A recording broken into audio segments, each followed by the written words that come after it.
आपने अभय को कहीं देखा? तुम्हारा पति है, तुम्हें मालूम होना चाहिए। नहीं मालूम है, इसलिए पूछ रही हूँ। गुड्डी, गुड्डी। जी मैम साहब। साहब कहाँ हैं? जी वो चले गए। चले गए? ठीक है, तुम जाओ, मेरे लिए चाय ले आओ। जी। वैसे जाते हुए मुझे कहकर गया अभय कि वो किसी जरूरी मीटिंग के लिए जा रहा है।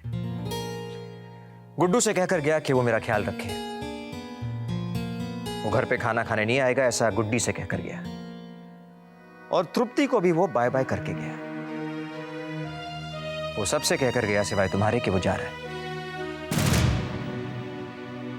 इंस्पेक्टर साहब, मैं सो रही थी। एक पति अपनी सोई हुई पत्नी को जगाकर भी कह सकता है कि वो जा रहा है, अगर वो चाहे तो। मगर अभय ने ऐसा नहीं चाहा। I wonder why. आप कहना क्या चाहते हैं? मैं तुम्हें कुछ समझाना चाहता हूँ। क्या? मैं कल रात से देख रही हूँ, आप कुछ समझाने की कोशिश कर रहे हैं। क्या समझाना चाहते हैं आप? तुम्हारी सच्चाई। सच्चाई? कितनी अकेली हो तुम शीतल। तुम्हारी माँ होते हुए भी तुम्हारे साथ नहीं है। ना तुम्हारा भाई तुम्हारे साथ है और ना ही भाभी। तरुण मेरा भाई नहीं है और ना ही वो सुनीति मेरी भाभी। मगर अभय तो तुम्हारा पति है ना। वो कितना साथ निभा रहा है तुम्हारा। तुम जानती हो, जब मैंने अभय से कहा था कि कुछ दिन मुझे यहां पर रहना होगा और तुम दोनों हस्बैंड वाइफ की तरह नहीं रह पाओगे, तो अभय के चेहरे पे एक मुस्कान थी, जैसे वो यही चाहता था। आप जरूरत से ज्यादा पर्सनल होते जा रहे हैं। मैं जानता हूं शीतल, मैं पर्सनल हो रहा हूं, मगर मैं तुम्हें इस तरह नफरत की दलदल में डूबते हुए नहीं देख सकता। क्या तुम नहीं चाहती कि तुम्हें प्यार मिले? मैं सिर्फ अपने पति का प्यार चाहती हूँ और किसी के प्यार की मुझे परवाह नहीं है और ना ही जरूरत। Oh, stop fooling yourself, शीतल। हर किसी को प्यार की जरूरत होती है और ये प्यार तुम्हें मिल सकता है, हर किसी से मिल सकता है, अगर तुम प्यार करना शुरू कर दो तो। क्योंकि प्यार देने से ही प्यार मिल सकता है। तुम्हारा मतलब है मैं उनसे प्यार करूं जिनसे मैं नफरत करती हूँ? नफरत? अरे भूल जाओ इस नफरत को शीतल, भूल जाओ। क्या मिला है तुम इस नफरत से? मौत का डर? क्या तुम इसी तरह डर डर के जीना चाहती हो?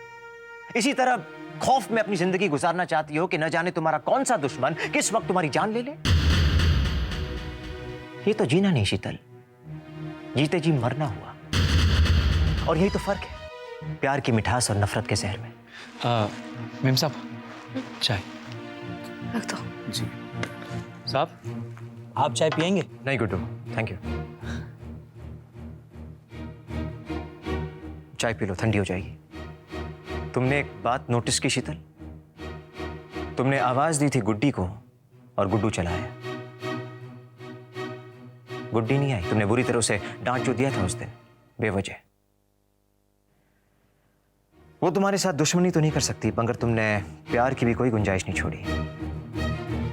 बात तो तब बनेगी शीतल जब तुम्हारे आवाज देने से पहले जिसे तुम बुलाना चाहो तुम्हारे सामने आ जाए। और ये हो सकता है, ये हो सकता है शीतल।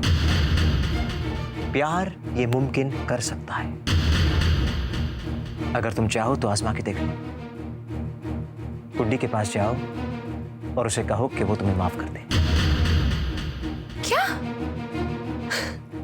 मैं एक नौकर से माफी मांगू? नौकर से नहीं शीतल, उससे जिसके साथ तुमने गलत किया है।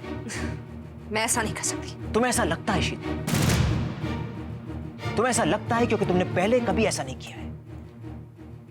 एक बार करके देखो शीतल।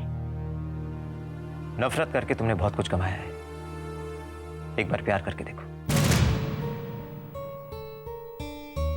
बहुत कुछ पालोगी।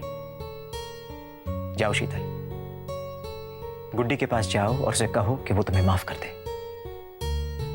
जाओ शीतल।